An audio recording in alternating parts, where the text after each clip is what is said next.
ఈరోజు chicken fry చేస్తున్నాను. ఈ చికెన్ ఫ్రై ఎలా అంటే అండి, ఇప్పుడు చికెన్ తెప్పించి చేయటం కాదు, నైటు చికెన్ చేశాను. ఇలా ఫ్రై చేసి ఆయిల్లోను సాల్ట్ వేసేసి పసుపు వేసి ఫ్రై చేశానండి. అది ఏం చేశానంటే కొన్ని ముక్కలు కొన్ని చికెన్ పీసెస్ పక్కన పెట్టాను. అవి ఇప్పుడు ఫ్రై చేస్తున్నాను. ఇప్పుడు నూనె కొద్దిగా పడుతుంది, నూనె పోసాను. సాల్ట్ ఏమో అవసరం లేదండి, నైట్ వేసాను కదా, వీటికి సాల్ట్ పట్టదు, ఇంకా కాలితే చూసుకుని వేసుకోవాలి. ఇప్పుడు ఇలా ఏగుతున్నట్లు ఆల్రెడీ ఏం అవసరం లేదండి, జస్ట్ జీలకర్ర పడుగుని చేసుకొని మిక్సీ కట్టుకుని వేసుకోవాలి మనం.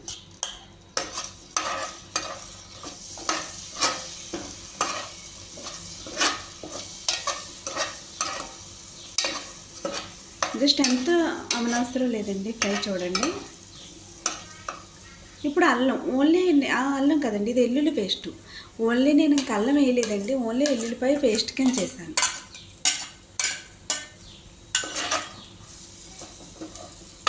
కొంచెం హై ఫ్లేమ్లో పెట్టి స్టవ్ వేపాలి.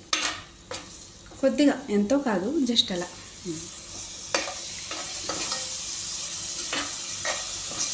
పెద్దగా ఏమీ ఎగనవసరం లేదండి. ఇప్పుడు కొంచెం కారం వేద్దాం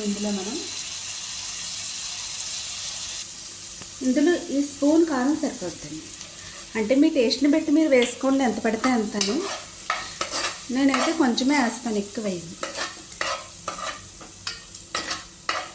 అంతేనండి, ఒక 5 minutes ఉన్నామంటే అయిపోతుంది, పెద్దగా ఏమీ ఉండదు. ఇది రైస్లోకి చాలా బాగుంటుంది. మీరు కూడా ఒకసారి ట్రై చేయండి, ట్రై చేసి చూడండి, సబ్స్క్రైబ్ చేసుకోండి.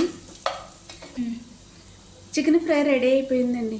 చాలా సింపుల్, బాక్స్లోకి బాగుంటుంది, మనం రైస్లో వేసుకోవచ్చు, ఎలాగైనా క్యారీ చేయొచ్చు. ఇది చాలా చాలా బాగుంటుంది.